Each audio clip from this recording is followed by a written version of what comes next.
Wendigo psicosis. Un reducido grupo de militares que se encontraba en un duro entrenamiento en las gélidas tierras de Alaska tuvieron una de las experiencias más aterradoras de su vida cuando el frío invernal golpeaba la puerta y las paredes de una pequeña cabaña de madera que los hombres habían encontrado y en la cual se habían refugiado. La pequeña fuerza militar estaba al borde de la muerte, estaban exhaustos, empapados y con pocas municiones y raciones. Su supervivencia se basaba en la cantidad de calor corporal que su cuerpo podía producir. Después de varias horas de viento golpeando sus cuerpos a través de los huecos de las paredes de la cabaña casi destruida, un sol helado pero bienvenido se elevó a través del denso bosque. La luz del sol dio unos golpecitos en los párpados de uno de ellos y se incorporó lo más rápido que pudo para sentir el calor del sol en su congelada cara. Charlie fue el primero en romper el silencio y simplemente maldijo el desayuno. Era un poco de café rancio y restos del conejo que los hombres habían cazado la noche anterior. Su objetivo era sufrir junto con sus cuerpos, pero estaban felices de tener bocados de comida para aliviar sus estómagos vacíos. Después del breve y frío desayuno, el teniente se echó la radio al hombro y caminó hasta la cima de una pequeña colina para tratar de ponerse en contacto con el campamento base. Todos los días durante semanas, el teniente seguía tratando de comunicarse con la base y como todos los días regresaba un poco más derrotado que el día anterior. El grupo no había tenido noticias de la base durante demasiado tiempo. El teniente se dejó caer pesadamente alrededor del fuego que chisporroteaba humo por las sibilantes grietas en la madera ennegrecida. No necesitaba informar nada, la escena lo hizo por él. Se movió y se acomodó, tratando de encontrar consuelo alrededor del fuego. El teniente era plenamente consciente de la situación en la que se encontraban él y sus hombres. Estaban sucumbiendo lentamente a la muerte del bosque en el que se encontraban y la situación se estaba deteriorando rápidamente. Congelados y hambrientos, los 4 hombres se sentaron sin vida alrededor del fuego humeante. Lo único que trajo consuelo fueron los rayos del sol que se abrieron paso a través de las ramas del bosque. Los 4 se colocaron lo mejor que pudieron para ser calentados por el sol y el fuego.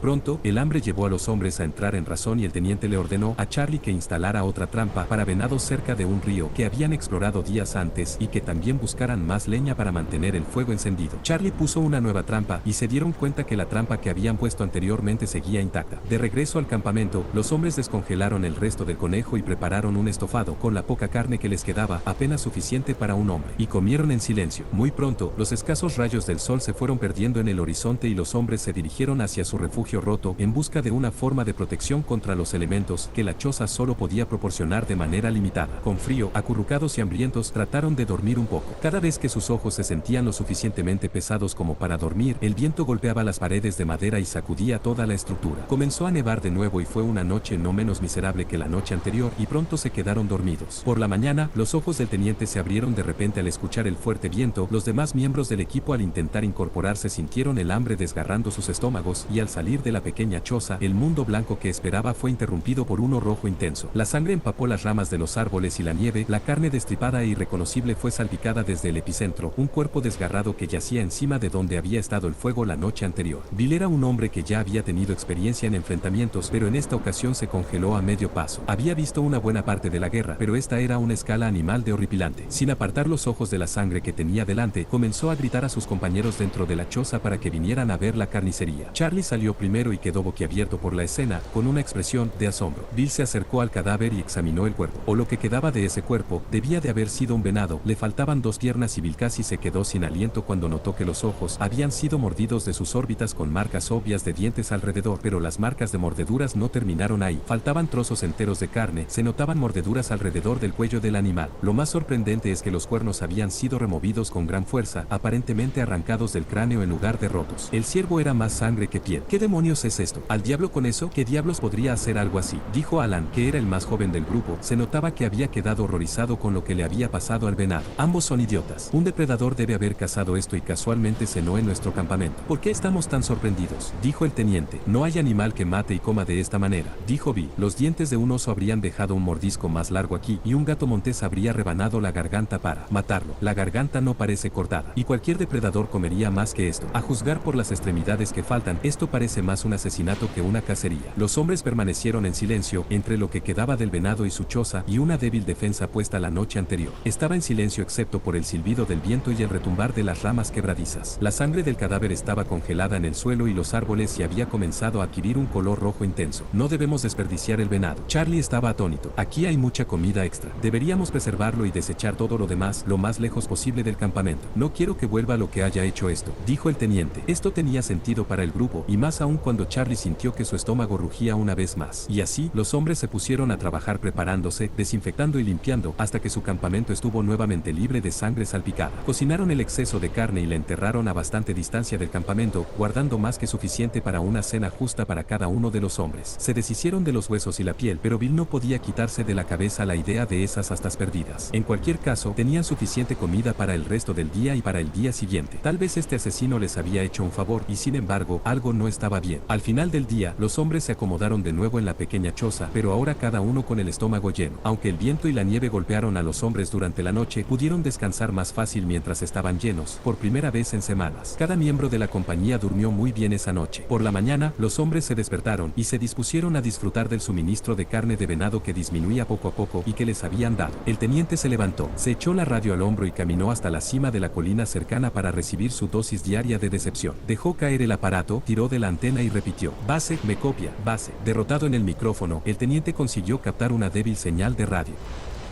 Encontrar, ¿dónde está? Copiar. El teniente con entusiasmo levantó el micrófono y le comenzó a gritar: base, te escuchamos base, necesitamos una evacuación inmediata. Bien, te escucho también, son demasiado, por lo que tu compañía necesita 22 kilómetros al oeste. Podemos evacuar allí, intenta encontrar un punto de comunicación.